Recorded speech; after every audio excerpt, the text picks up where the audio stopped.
and welcome to the Big Apple School podcast, the weekly English show where we speak about everything under the sun. The major goal of this show is to help you improve your English by listening and, of course, learn something new. My name's Katya, I'm your host, and today with me... This is Mike. And this is John. So let's get started. Today, we're going to talk about domestic difficulties. So all the annoying, surprising things that we've seen in different homes in different countries. So I have, and I'm going to jump right in with one question I have for John. John, when I was in Britain, I was shocked about separate hot and cold water taps. Why is that? Okay, well, it's a bit of a historical thing. I mean, these days, most people have mixer taps fitted when they're having a new bathroom put in, or new houses are fitted with mixer taps. But many houses still have the separate ones. In fact, my mother had a new bathroom fitted, 3 years ago? And she insisted on having separate hot and cold water taps for her sink. Why? Well, historically... houses were originally fitted with just cold water, right? And this was fed direct from the mains and was considered safe to drink, and still is. Hot water taps came later, and hot water was fed from the mains to a tank where the water was stored, usually in the loft, in the roof's void. And then that would feed a hot water tank where it was heated. And as it was sitting around in the loft for a day, a couple of days, it was deemed unfit to drink. It probably was completely safe, but they were playing on the, being on the air of the safe side, not wanting to have any more cholera outbreaks. So hot and cold were kept separate. And the idea of having a mixer tap was that these two, the problem with the mixer tap is that the mains pressure for the cold water was much higher than the pressure from the hot water, which was only using the gravity from the loft. And so the imbalance of pressure may mean there could have been a crossover in feeds in a mixer tap, the mixer taps of the time. So erring on the side of caution, kept them separate. Oh, God. This is so much more complicated. So much to do with plumbing. So, but how do you, let's say, wash your face or wash your hands? Because you can either use cold water or the hot water. Sink. How do you... Well, the idea was you put the plug in the sink and filled up and mixed in the sink. Oh, that's too much effort. I know. So because you basically you plug the sink, then you mix the water, you rinse your face once, you rinse the soap, and then you have to let the water go and then fill it. Oh, no. But, I remember when... I was traveling around the west coast of the US. I was booking a hostel and it said that it's Victorian style building. I was like, ooh, sounds nice. Also not very expensive. So you can imagine my surprise when I got into the room and I saw the separate hot and cold water taps. I was like, why? Why? It's just historical. It's just in the 19th century in Britain, there were a number of cholera outbreaks and people were concerned with the purity of their drinking water. So the authorities, when they were making regulations about plumbing, were just being ultra cautious to make sure that the cold water supply, the stuff you drank, was never going to get contaminated. Do you find it annoying? Well, no, not really, because I've got mixer taps. All right. I know, actually, my bath has got a separate hot and cold. But you can... I can't remember why we did that, but it doesn't make a lot of difference. You don't wash your face in the bath, do you? Fair enough. Yeah, so I feel like in the bath, it can't be that annoying. And what is it like in Australia? Because I know nothing about homes in Australia. Yeah, the old style homes, the Federation homes, what they call, which was established about 100 years ago. Those homes still have those separate, hot water, cold taps. Probably, I'm not sure what the historical reason is. Maybe similar to what John's saying. But these days, mixer taps are pretty standard. Yeah. So, no, just for people who are listening, I think in the British English zones, we call them taps, water taps, right? But I believe the Americans and the Canadians call them faucets. Yeah. Yeah. So just be aware they are equivalent. They're the same things. It's just depending on the region you're in. And have you found anything annoying or surprising when you moved here to Russia? Plumbing wise, no. Oh, yes. Yes, I have. Sorry, yes. This British houses have their own boilers. Right? Mm-hmm. Every house has its own boiler. Okay, be it a combi boiler or an immersion heater or some form of heating your water is yours and yours to look after and service and maintain. Whereas, if you live in an apartment or what we call a flat in England, you are at the mercy of the entire block or possibly area. And for 2 weeks, having your hot water turned off in the middle of summer, I find quite weird. Why? But of course, I know why, because you've got to service all the pipes and everything's fed centrally. And so you've got to, and it's better to turn off in the summer than the winter. I knew about this before I came here, so it wasn't a surprise, but... So you were like mentally prepared for those 2 weeks. Yes, I was. Yeah, I hate those 2 weeks. I hate them. Every year, I know this is going to happen, but every year I'm like, here it goes. And usually what is annoying is that no matter what area or neighborhood I live in, it always happens in the hottest time of the summer. How? Mike, what about you? What did you find surprising, annoying? Talking about water? Anything. I mean, domestic wise. Well, I say the surprising thing is something called kipyatilnik. Oh. Right. So when I first arrived here, I arrived here on the 9th of June last year, 2019. So the day I arrived, actually, I was told that was the day that the city had turned off the hot water supply, right? So which I thought, oh, wow, this is pretty cool, right? First day in Siberia, Siberian experience, right? So for about 2 weeks, I think I took a shower just using cold water. No. Oh, it's good. It's fine. It's fine. But it's like freezing cold. Oh, no, it's not. It's perfectly fine because it's summer. Yeah. Actually, even in winter, it's okay because it's centrally heated, right? The houses are. So, so the first time so it was okay. And now we're going through that same period now where, hot water is being sort of shut off here and there throughout the city. And of course, the girlfriend can't take that, right? So she asked for what's called a kipyatilnik. I went, what the hell is this thing, right? So went to the central market, right? Bought this thing. It's a giant coil, basically, that heats up water, right? Through electric currents, I think, right? So I remember my dad a long time ago, he went to Moscow in the 80s. And he told me about, when I was a little kid, like the hotels had these coils that heat up water, right? And this is what it was, right? So kipyatilnik, right? So 25, almost 30 years later, still kipyatilnik is still in usage. Oh, sometimes. I'm pretty sure that 100 years from now. I know, but most Russians now have moved on to localized boilers, right? The little tanks that heat up water. But I don't know. But I don't use kipyatilniks. A true Siberian man takes cold showers, right? And he laughs at it. A kipyatilnik, so it's a coil, like inside a kettle or something. But how big is it? Well, it's a little bit different because I think the coils inside of kettles, they heat up. These things don't heat up that I can see. They do, but they don't. It's weird. It almost seems to feel like they're not heating coils. So they don't. So the coils don't go red. No.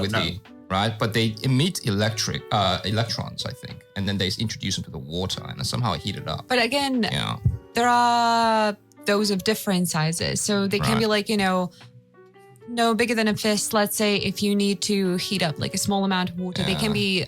Oh no, this one was as big as a forearm. Yeah. Really? Yeah, it's about as big as that. About a big man's forearm. What vessel do you put? Oh, you put it in a metal bucket. In a metal bucket. In a bucket of cold water. You know what I could never understand about those? When I was a kid, my mom was like, never put your fingers into the water. Yeah. It's like, why? They still exist in other planets, actually. I had an American friend of mine. He came over to the thing and I showed him, hey, look at this. This is called a kipyatilnik. It looks like a cattle prod you can electrocute people to death with, right? And he said to me, actually, where he's from, which is New York, right? He says that some people actually still use these things. They're small, but they use it to heat up tea. Yeah, right? I've seen those. Tiny little versions, right? So some people in the United States still use these. No, you can buy those in Britain in petrol stations, and they run off your cigarette lighter in your car. Yeah, that's So right. they're a mini kipyatilnik. Right. The campus. The case of campus. I remember. Wow. Well, now I'm surprised. Yeah. As a light? Okay. So, and quick question. What was your reaction when you found out that you won't have hot water for 2 weeks? Well, I came here prepared to experience minus whatever degrees this place was. Okay. So you were ready for everything. Yeah, pretty much. Got that. I just kind of took it as the Siberian experience. All right. Right. Because I've heard stories of people who come here to Siberia and then they find out that the hot water is off and they're like, so when today is it going to be on again? And they're like, oh, well, it's not going to be here for another 2 weeks. They're like, what? Yeah. Yeah. More annoying was when all the water went off in our block, which has happened twice. Oh my for goodness. 24 hours. Now that I wasn't impressed with, I must admit.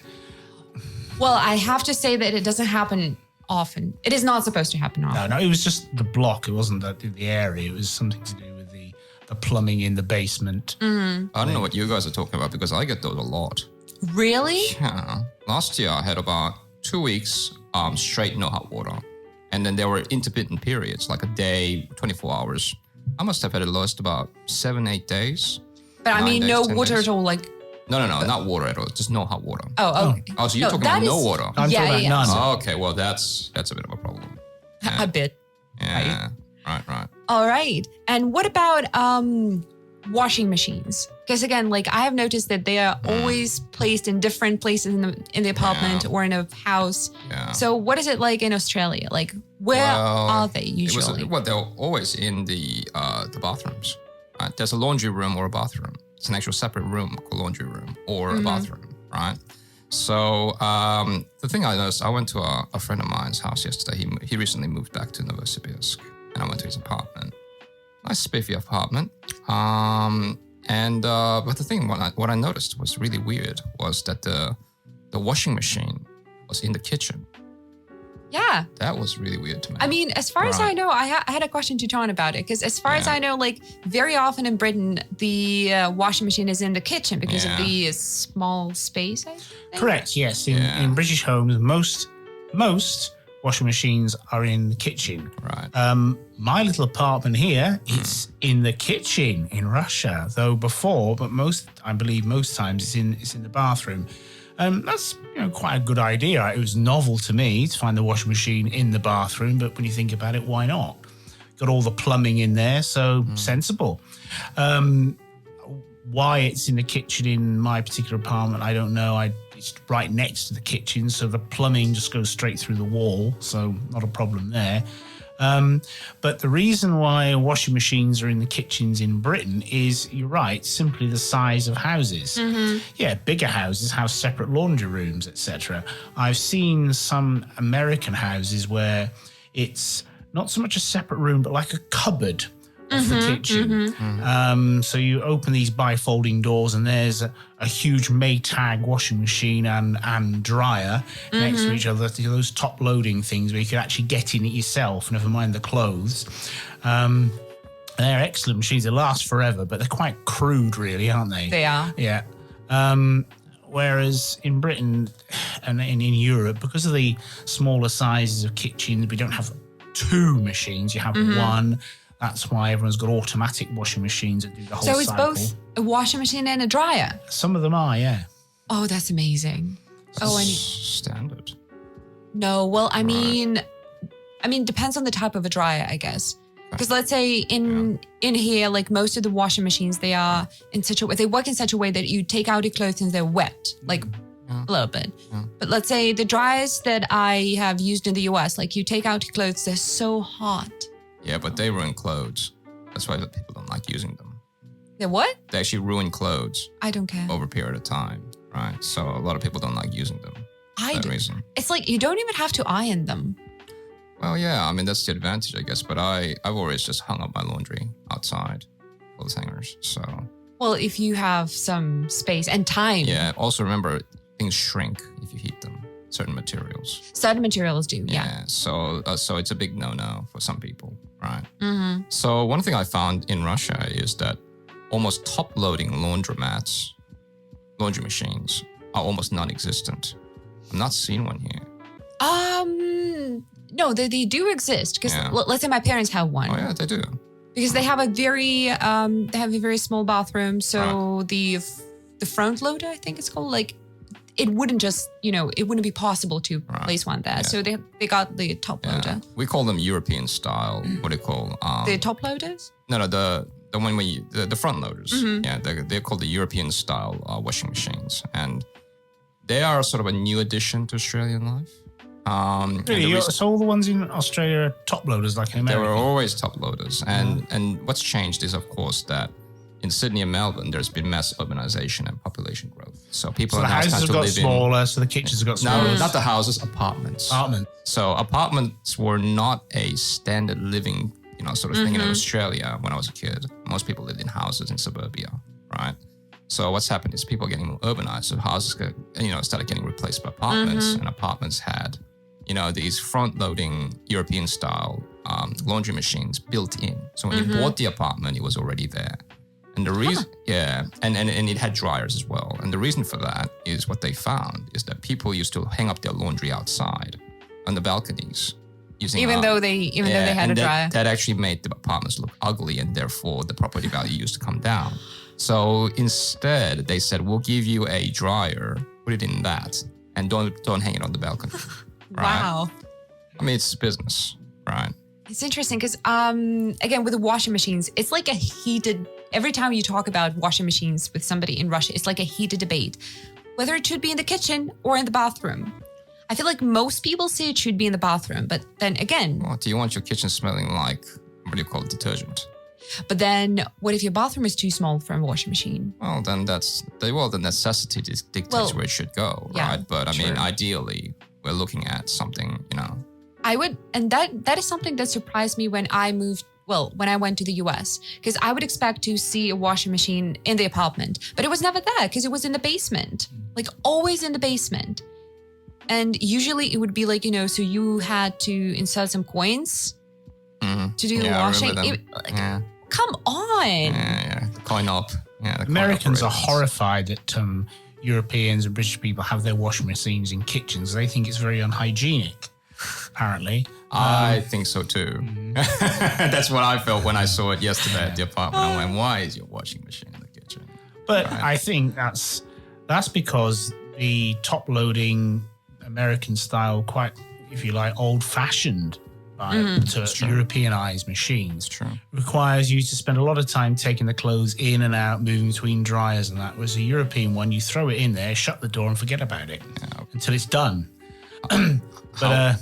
However, I find that top loaders are more convenient in a sense that they're more efficient. So are they? Yeah. So the trick to doing the laundry is actually to spin in the first cycle and then pause it and leave it in the detergent for 20 minutes. And then restart again. So your clothes are... Right? Yeah, wait. So your clothes, you don't have to use much detergent, actually. The length of time that you leave it soaking, actually, So the front-loading ones, you can't do that. Yeah. You can't. Yeah, so to soak the clothes in the detergent... Actually, you can if you if you get one of the new ones with all the 25 different programs. If you can be bothered to read the instruction manual, decipher it, decode it, program it, you can do that. But life's too short. Right.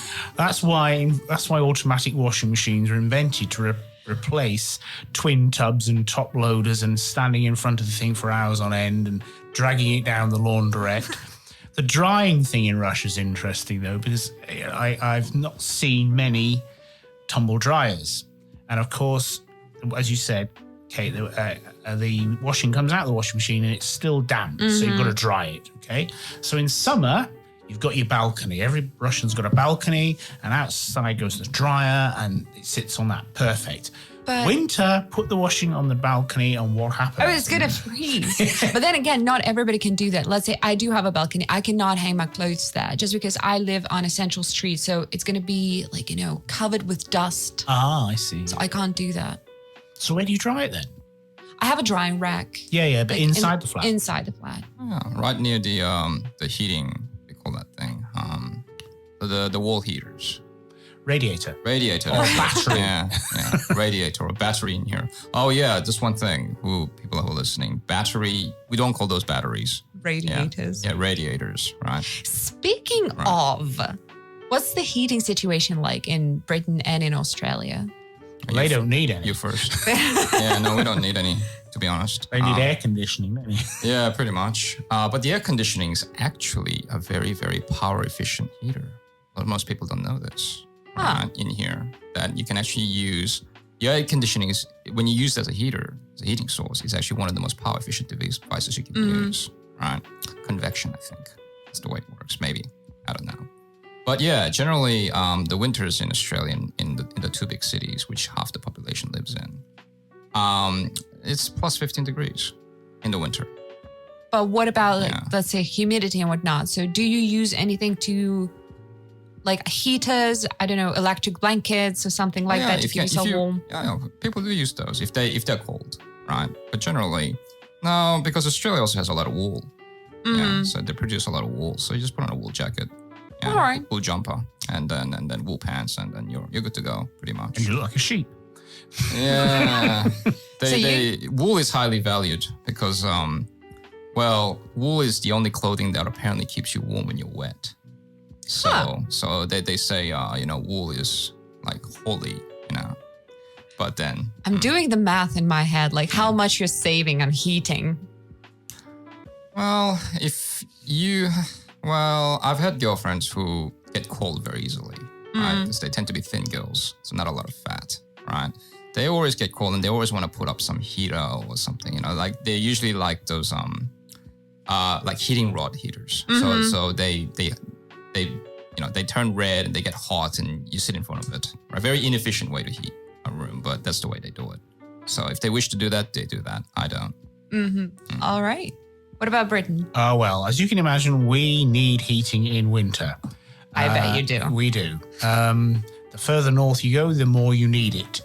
Now, most houses now have central heating. However, I didn't live in a house with central heating until the 1980s. Yeah. Wow. You'd have a fire in the downstairs rooms and nothing in the upstairs rooms. So, and the fires would usually be gas, but before that, they were coal. And I remember having coal fire in the lounge, having to get it going with newspaper and bits of wood, and then you put the coal on and the room would fill up with smoke if the chimney hadn't been swept properly. Great fun. They were all replaced pretty much in the 60s and 70s with gas when natural gas was discovered in the North Sea, and every house was put on natural gas and everyone had a gas cooker and everyone had a gas fire. And then these were gradually removed, and when we had central heating fitted with radiators everywhere and a gas boiler. And pretty much every house now has a gas boiler and radiators. Now, that's fine. That's great. Except the government now, in a bid to cut down on emissions, now wants everyone to have their gas boilers removed and we all go over to electric.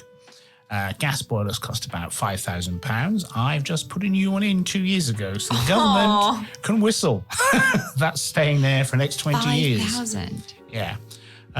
There are other sources of heat. I have, for instance, in my house, 2 wood burners. Mainly because I could manage to find, don't pay for wood, it costs too much, but I scavenge bits of tree when they're blown down in storms. And I wish I was there now, actually, because we had a big storm this weekend or the last couple of days. There'd be a few trees blown down, so I'd be out there with my chainsaw, help myself to some wood. And I can just imagine that. It's great fun. I mean, it is efficient and it's nice and warm. It's nice to look at. But most people, it's gas. Though those fires might refer to these really inefficient 1 kilowatt, 2 kilowatt bar electric fires. They're still around. There's always, every year we have this business of old people saying they're too poor to heat their houses and get these shots of the old woman sitting in front of a 1-bar electric fire trying to toast a piece of bread in front of it. That's why every year they have the winter fuel payment paid to anyone over 60 gets an extra £200 whether they need it or not. Including me now. But I mean, so what about the monthly bill? I mean, like, do some people, because let's say in the US, a lot of people would say just put on a sweater and then the second sweater, a third sweater, but just don't turn the heating up because that's going to be way too expensive if you do that. So what is it like in Britain? I'm not asking about Australia because, well, apparently there's...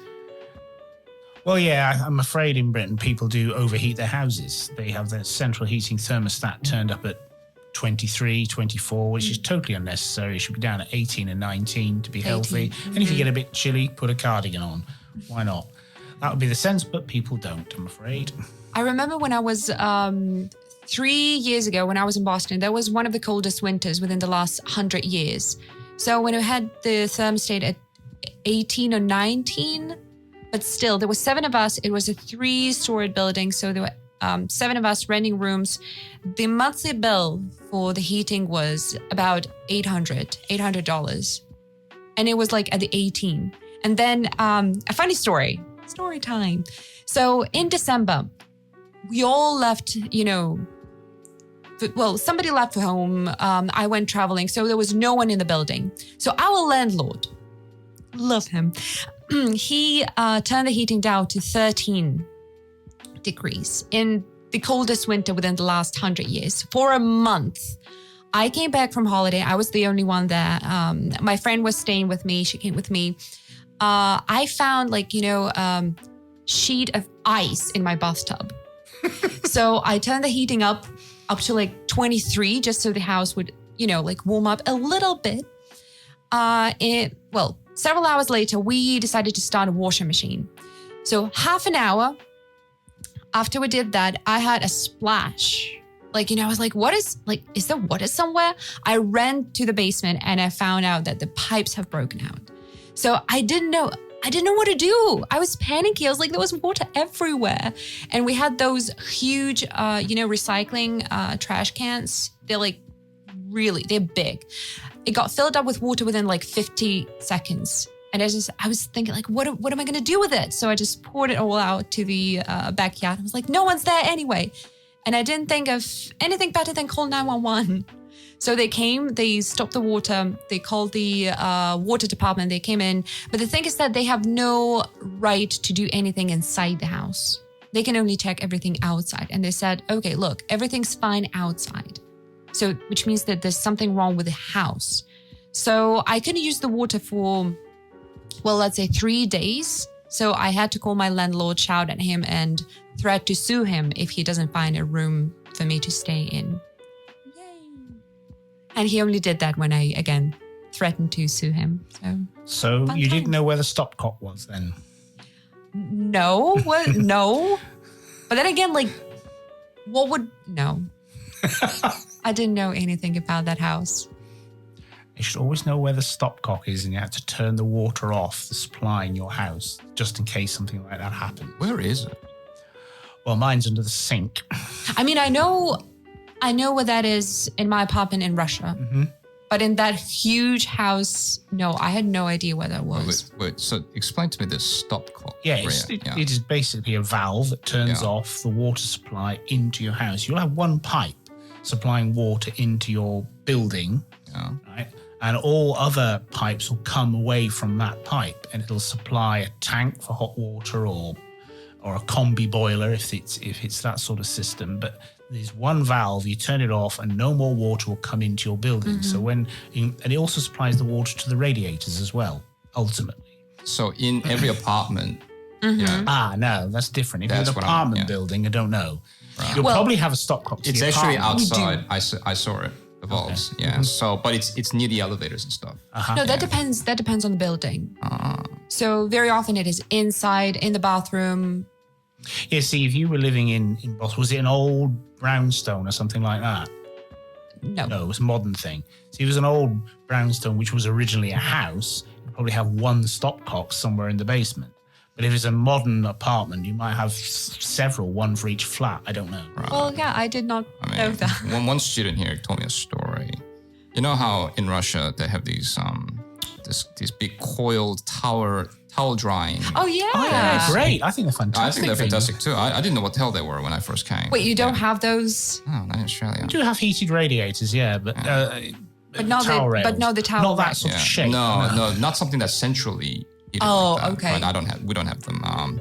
People buy them, but they're electric, right? So when I first saw these, I'm like, what the hell are these? But his story, this particular student, is that it broke. Yeah, it broke that pipe, and all the water started flooding his apartment, and it actually in the middle of the night it happened. And it's hot water, right? Yeah, that's right. Oh, and then the gosh. plumbers had to come, and they came in the morning. By then, the entire floor was full of wet, so all the neighbors just kind of was yelling at him, and were yelling at him. And when they stopped it, they had to stop the water supply to the entire apartment, the entire apartment block. That's the way you stop it because they're centrally controlled, right? So I told him, like, okay, if there are 1,000 apartments in one block, I mean, the chance of one of these malfunction happening is real. Yeah. Yeah. So what, you got to stop the entire, that's inefficient. Don't they have some sort of valve that stops the flow in each apartment? And he said, no, right? Yeah, I don't know much about it. So your water could have been stopped because of one of those things somewhere. That's my point. You told me you had 24 hours no water? Oh, no, that was definitely down in the basement. Oh, yeah? Yeah, Right. that was the whole block. Right. It wasn't nothing to do with...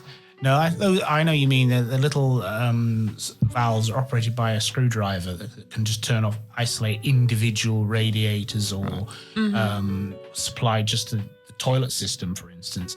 But those things are often retrofitted or are fitted in more modern buildings by plumbers as they go along because it's a good idea to do it. So, for instance, you fit one to your toilet system because just suppose the inside of the flushing mechanism of the toilet breaks. They're plastic, they do. You can just isolate the toilet system and then drain it down, replace, put it back in. You don't have to, like in the block you're talking about, turn off the water supply to the entire block while you do a small plumbing repair. You can isolate one particular device. Right. So if you do have a burst water pipe in your apartment and it's leaking like what Katja went through, the ideal solution is to get a towel and just put pressure on it, like just sucking venom. Try. Yeah. Depends. You see, Katja's system sounds like it was the mains pressure. So that is the pressure that is supplying the entire city. So that has the pressure as enough to drive the water all the way to the top. How many stories was it? 3. 3. So there's enough pressure to drive it all the way to the top of the building. Yeah. I have just realized that I haven't told you what the reason was for that. Yeah. Okay. Since the house was empty for the whole month and the temperature was 13 degrees and it was really cold, there was a thick layer of ice inside the pipe. So that's why it happened. Yeah, because apparently. when it freezes, it expands, bursts the pipe, and then when it melts, out it comes. Yeah. Right. So but that sort of pressure, if it's mains pressure, you wrapping a towel around it is like doing the same, trying to block the split in the side of the Titanic with a towel to prevent it sinking. You're wasting your time. You turn the water supply off. Right. So you always locate a stop cock, you say? Yeah. Yes. Yeah. Right. And try not to panic if something happens. Right. That always helps. So when I go back to my apartment today, the first thing I'm going to look for is that valve. Yeah. Usually where? Probably in a Russian apartment, I would think most of the plumbing stuff's in the bathroom. Try under the bath. Okay. Is there a special look to these valves? Yeah, they're usually like a wheel valve with a red handle. Right. Yeah. Right. Those. Yeah, it's a wheel or sometimes it's... And they're red for a reason. Yeah. They are red. They're always red. Yeah, they're red for a reason. Actually, the one under my sink at home in England isn't, but... Right. Well, speaking of heating and whatnot, what about Russia and winters in Russia? Have you found anything annoying, surprising when you experienced your first winter here? The ice. Slipping on ice and getting a concussion when you fall on your head. You did not get a concussion. You did? Yeah, about 4 times. this winter. No, because I've never walked on ice before like this, right? So it actually takes a few weeks to actually get used to walking on ice. If you just use your normal gait, right, you're going to probably slip. Yeah. So, oh my God, wait. So your gait has to be shorter in amplitude. Yeah. I do remember you fell on the stairs once, right? Oh God. It's the ice. It's the ice. The snow is not a problem. It's the ice. It is. And sometimes, when the snow falls and you don't see where the ice is, you're like, there we go. Yeah. I think, but people here tell me that this is a standard experience. Oh, yeah. It's expected at least once or twice in one winter. Oh, you're going to slip and fall. Yeah. I mean, if it's once or twice, it's kind of like, a good year. A good year. Wow. You just got to learn to fall properly, haven't you?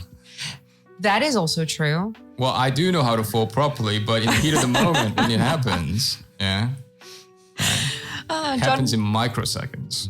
Yeah. Also true. What about you? Did you find something? I fell over a few times. I expected that. Just look for a big bank of snow to fall into. It's soft, Now, the thing that annoyed me most about, it's not annoyed, you know it's going to happen. It's just one of those things you think, I wish this wasn't happening, is the end of winter, the slush. I knew it was going to come, but that is just horrible. When it all melts and all the crap and rubbish that's been underneath that snow for the last 6 months appears, and all the mud and slime, and it doesn't go anywhere. It just lies there, and you have to walk through it. No, that's the bit I don't like. There's a joke, like there are two situations when the city is clean, when all the dirt has frozen and when all of that has dried. Mm-hmm. There's nothing in between. Yeah. But yeah, I understand. So now, what about trash and recycling and whatnot in your countries and here? Was it like do you recycle? Do you have special trash cans and whatnot? Oh, yes. It's an obsession of our government these days to try and pressurize people into recycling, because the EU, the way that we've got rid of rubbish in Britain up till recently is landfill. Dig a big hole, throw it in landfill, cover it up. This is done all over the world. I expect it's done here. It's certainly done in America. But the EU is saying we're filling up too many holes and they're fining us. And they're right. I mean, Britain's running out of space. There's too many of us. The island's too small and we're digging too many holes and having too much rubbish. So we're being told to recycle. So the trouble is it varies from local authority to local authority. There's no consistency. Which sort of plastics you can recycle, what you can put in which bin. Can you put metals in with plastic, cardboards in with plastic, plastics on their own? So a lot of it, you recycle it and it still gets thrown away because it's not been sorted properly, because people don't understand, because it's not consistent. But I have, outside my back door, I have 3 black boxes which are emptied every fortnight, 1 for glass, 1 for tins, and 1 for paper. Then I have a big upright wheelie bin, also emptied once a fortnight, but the alternative week to the black boxes. And that is full of cardboard and what goes in there as well as cardboard? Plastic, that's it. Because you haven't mentioned it. Yeah, plastic. And then there's another wheelie bin for rubbish. And that's emptied on the alternate week to the recycling. That must take so much space. It does. But it's outside and I have enough space. But then you come to Russia and you live in an apartment and there is recycling bins at the bottom outside the base of the block. And I can see why it doesn't happen so much here, because you've got a small kitchen. Where are you going to keep? Every time you empty a plastic milk carton, are you going to go down 20 flights in a lift just to get rid of that thing, to get in and come all the way back up again? Or are you going to have 4 or 5 little bins in your kitchen? I have a couple of little bins on my balcony. 1 for plastic, 1 for glass. Well, you might as well, as you can't dry your washing out there, so it's a good place to put your little bins, isn't it? Mike, what about Australia?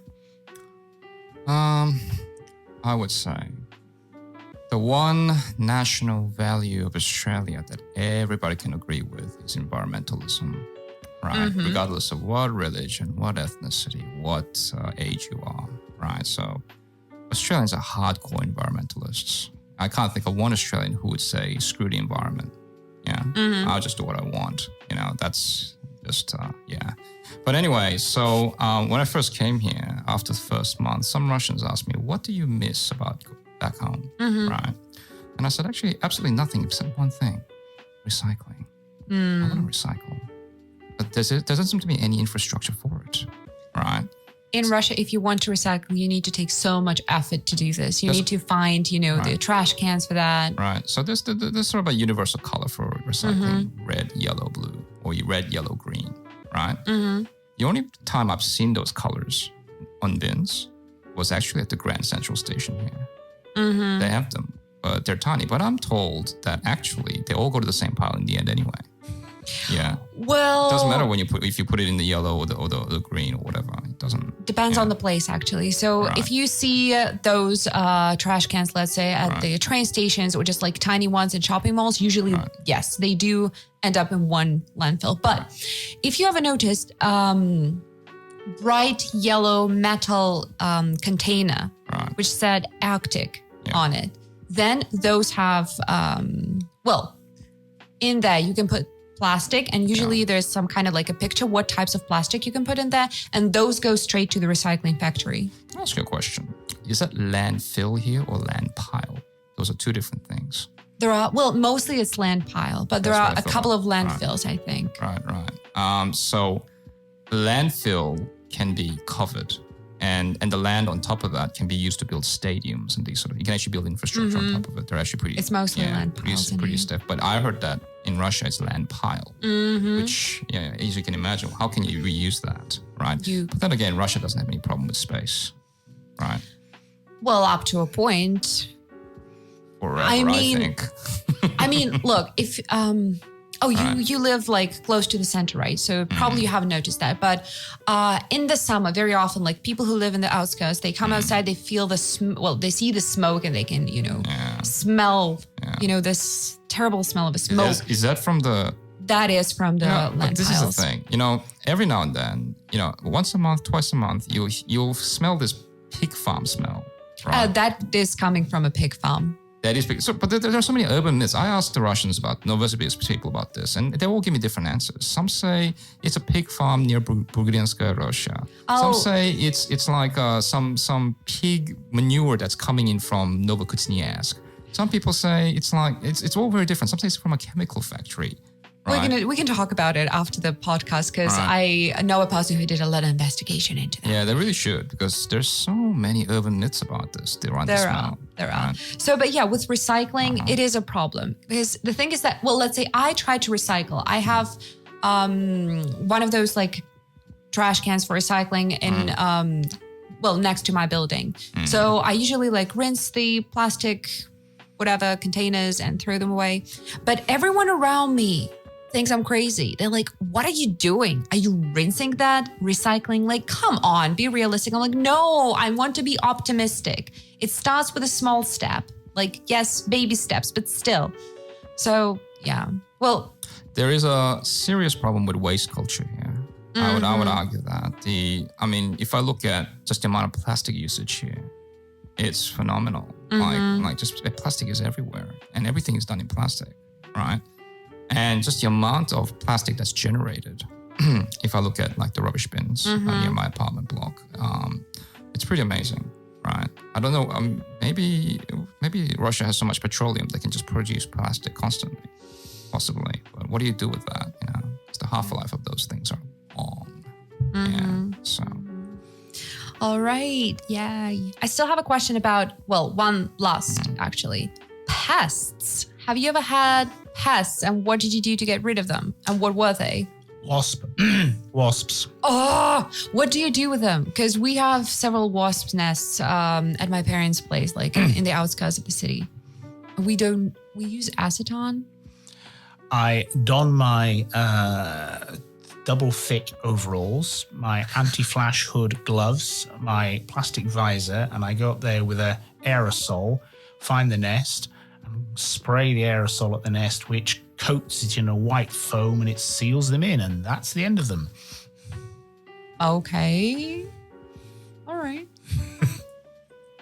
Well, pests in Russia or pests in back home? Which one? Everywhere. Right. There's a big difference for me. Well, okay. So what kind of pests are common in your countries? Because in Russia, it's mostly cockroaches, sometimes mice. I disagree with cockroaches.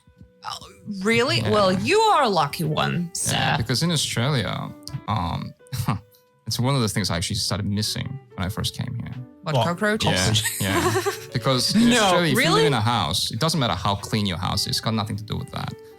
There's life everywhere in Australia, right? Sun, warmth, hydration, right? So plenty of that. So every day or two, you will see a cockroach no matter what in your house, no matter how clean you keep it. Right? Okay, when you say cockroach, how big is it? About that big. So for those who can't see And you, they fly. What? Yeah, they can land on you. It happened to my mom once. Yeah, That sorry. concludes today's edition of Reasons Why I'll Never Go to Australia. Right. So, but you're bound to see life no matter what. Crickets, spiders, something you're gonna see in the house. And there's a thing I can't understand. Now, in houses in Britain, spiders. I like spiders. How They're much nice. you don't trust they a have creature that has a purpose. Yeah, they have a purpose. They have a purpose. What is Why? that purpose? Why are Mosquitoes. there no spiders in my apartment here? There's nothing. There's nothing here. I could Where not are see those one spiders? cockroach, one anything.